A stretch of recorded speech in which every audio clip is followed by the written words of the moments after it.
1 month after my daughter's wedding, the photographer called me and whispered, "Sir, I noticed something terrible in the photos. Come immediately alone and don't say anything to your daughter." Before we continue, please subscribe to the channel and let us know where you are listening in the comments. The phone rang just as I set down my coffee. Tuesday morning, quiet house. Financial reports spread across my desk. The kind of peaceful moment I'd earned after 40 years building Reynolds Hardware. 3 stores across Phoenix. Good business, good life. I almost didn't answer the unknown number. "Mr. Reynolds?" The woman's voice trembled. "This is Carolyn Thornton. I photographed Jacqueline's wedding last month. I need to see you immediately, alone. Please don't tell your daughter." My hand tightened on the phone. "What's wrong?" "I can't explain over the phone, but I found something in the photographs, something very serious." The air in my office changed, became thinner somehow. "What kind of something?"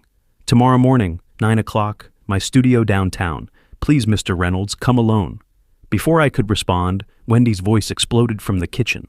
"Ben, I told you 3 times already. I need that car. My Honda is embarrassing. You promised you'd ask him today." Benjamin's laugh rumbled from the living room, some television show blaring beneath it. "I'll be there," I said into the phone, barely hearing my own voice. Carolyn exhaled. "Thank you. I'm so sorry, Mr. Reynolds. I really am." She hung up. I sat motionless at my desk, the phone still pressed to my ear, staring at the framed photograph on my wall. Jacqueline in her wedding dress, radiant. Samuel beside her in his tuxedo. 1 month ago. $65,000 I'd spent on that day. Worth every penny to see my eldest daughter happy. Something very serious in the photographs. "Dad!" Wendy appeared in my doorway, phone in one hand, car keys in the other. "Did you hear me? I need money for a new car. The Honda is 7 years old and it's humiliating."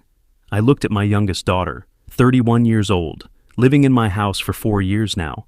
Temporarily, she'd said, when she moved in after her divorce. Benjamin had followed 6 months later. No rent, no end date. "We'll talk about it later, sweetheart." "Later? I need to go to the dealership this week. Melissa got a new Lexus and I can't keep showing up in that piece of junk." I turned back to my computer screen, the numbers blurred. "Dad, are you listening?" "Later, Wendy." She huffed and disappeared. Her footsteps stomped up the stairs. A door slammed. I picked up my coffee. Cold now. Through my office window, the Paradise Valley morning stretched bright and cloudless. July heat already building. Everything looked normal, felt wrong. The day crawled forward. I tried focusing on inventory reports, quarterly projections, payroll schedules. My mind kept circling back to Carolyn's trembling voice. The wedding had been perfect, hadn't it? Jacqueline had glowed. Samuel had been attentive. The ceremony at the Botanical Gardens, reception at that upscale resort. Everything elegant, tasteful, expensive. What could possibly be wrong with the photographs? Around noon, Benjamin wandered into my office without knocking. Never knocked. Just walked in like he owned the place. "Hey, Pops. Wendy says you're being weird about the car thing." I didn't look up from my computer. I said we'd discuss it later. "Yeah, but she's pretty set on it. Maybe just give her the money, keep the peace." He leaned against my doorframe, arms crossed. 38 years old, no job. Living off my daughter's allowance, which meant living off me. "Benjamin, I'm working." Sure, just saying, happy wife, happy life, right?" He grinned and left. Happy wife. He'd never married Wendy. 4 years together, living in my house, and he couldn't be bothered to make it official. But he had opinions about how I should spend my money. I stood and walked to my window. Below, my pool sparkled unused. The guest house where Wendy and Benjamin stayed sat at the far edge of the property. Separate entrance, full kitchen, 2 bedrooms. I'd had it built thinking visiting grandchildren might use it someday. No grandchildren, just Wendy and Benjamin. The afternoon bled into evening. I heated leftover pasta, ate alone at my kitchen counter, while Benjamin occupied my living room and Wendy video called someone upstairs, her laugh piercing through the ceiling. At 7:30, my doorbell rang. Jacqueline stood on my front step, perfect as always. Tailored blazer, designer jeans, that smile she'd inherited from her mother, my eldest, my successful one. Marketing executive, beautiful home, well, apartment currently, married to Samuel Fisher, investment banker. "Hi, Daddy." She kissed my cheek and walked past me into the house. I was in the neighborhood, thought I'd stop by. Paradise Valley to her place in Scottsdale wasn't the neighborhood, but I didn't mention it. She settled onto my couch, crossed her legs, looked around the living room like she was appraising it. "How are you? You look tired." "Long day. Business things." She picked up a framed photo from my side table, her and Wendy as children, studied it, set it back down, slightly off-center. "Samuel and I have been house hunting. We found the most incredible place in Scottsdale. 4 bedrooms, pool, mountain views, absolutely perfect." I sat in the chair across from her, waited. "The thing is, we need to move fast. Market's competitive right now. We need help with the down payment." She smiled warmly. "40,000, you understand, right?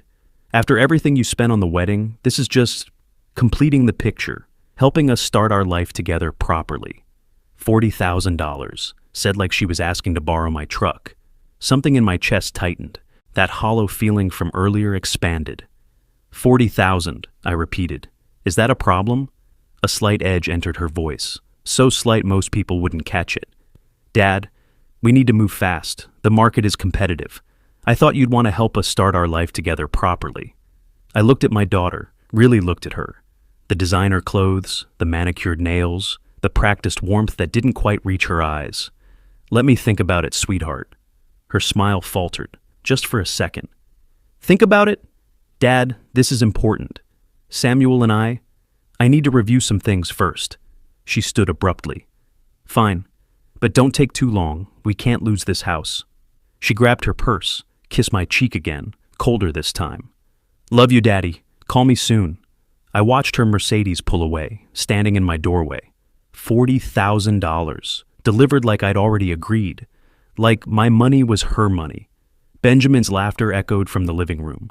Sports highlights on my television, his beer bottle sweating onto my coffee table. I walked back inside, but something had shifted. The house felt different. Or maybe I was seeing it clearly for the first time. My phone sat on the hall table where I'd left it. Carolyn's number still in the call log. Tomorrow morning, her studio. Whatever she'd found on those wedding photographs, I had a feeling it would explain this hollow sensation spreading through my chest. I picked up the phone and looked at Jacqueline's last text. "Thanks for understanding about the house, Dad. Love you." I hadn't agreed to anything, but she'd assumed. They all assumed. I left the house before Wendy woke up. Didn't want questions. Didn't want Benjamin asking where I was going with that look he got. Like everything I did required his approval in my own home. The drive to downtown Phoenix took 25 minutes. Tuesday morning traffic, I-51 South, then surface streets to Carolyn's studio. A converted warehouse in the Arts District, her name on a brass plate beside the door. My hands were steady on the steering wheel, but my mind kept replaying her voice on the phone. Something very serious. I parked across the street, sat in the truck for a moment. Whatever was inside that studio, whatever Carolyn had found, it would explain Jacqueline's casual request for $40,000. It would explain the hollow feeling I'd carried since the wedding. I knew it would. I just didn't want to know how. The studio smelled like coffee and printer ink. Professional photographs lined the walls, weddings, families, corporate headshots. Carolyn met me at the door, younger than I'd remembered from the wedding day. Mid-40s maybe. Nervous hands, apologetic eyes. "Mr. Reynolds, thank you for coming." She locked the door behind me. "I have everything set up in the editing room." I followed her through the gallery space to a smaller room dominated by a large monitor and computer equipment. Wedding portfolios stacked on shelves. The window overlooked an alley, morning light filtered through dusty glass.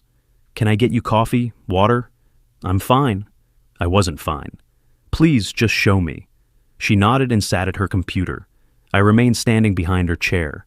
"Mr. Reynolds, I almost didn't call you. I went back and forth for days. But if I were in your position, I'd want to know. Please understand, I didn't go looking for this." My throat tightened. "Show me."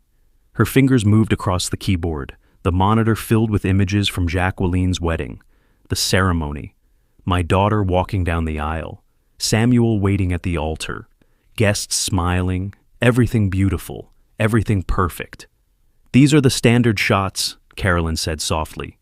"What you saw at the wedding, what everyone saw." She clicked to the next folder. 2 hours before the ceremony, I was at the restaurant venue early, testing exposures, calibrating equipment. There's a terrace overlooking the courtyard. Another click. I was shooting through a window, adjusting light settings. The image appeared. My hands gripped the back of her chair. Samuel, my son-in-law, in his tuxedo, not yet buttoned properly, pressed against a woman with red hair. Not my daughter, kissing her, his hands in her hair, her arms around his neck. Not a friendly embrace, not a goodbye to an old friend. Intimate, possessive, familiar. How long before the ceremony? My voice sounded far away. You're certain about the time? 2 hours before. The metadata is here. Date, time, GPS coordinates. She pulled up a technical display. Numbers, timestamps, location data. I was at the restaurant venue early, testing exposures through a window. I captured this by accident, but it's real, and there are multiple shots. She clicked forward, different angles, same scene. Samuel and the red-haired woman locked together. In one photo, the woman's hand was visible, left hand pressed against Samuel's chest. Wedding ring, gold band, diamond. The woman. I leaned closer to the screen. The wedding ring. Do you know who she is? Carolyn shook her head. I don't recognize her from the guest list. I'm so sorry, Mr. Reynolds. She pulled up another image. This one showed Samuel's face clearly. No confusion in his expression. No drunken stumble. Just confidence. Control. A man who knew exactly what he was doing. 2 hours before marrying my daughter. I straightened slowly. My knees felt weak. The room tilted slightly, then righted itself. Can you prove the timing? Absolutely prove it? Yes. Carolyn opened another window, showed me technical data I barely understood. Digital fingerprints, file information, GPS coordinates matching the restaurant location, timestamps down to the second. This is forensic-level evidence, Mr. Reynolds. It would hold up anywhere. She reached into her desk drawer and pulled out a small flash drive. Everything is here, all the photos, all the metadata, technical documentation. I made copies. She held it out to me. I don't know what you'll do with this information, but I believe you should have it.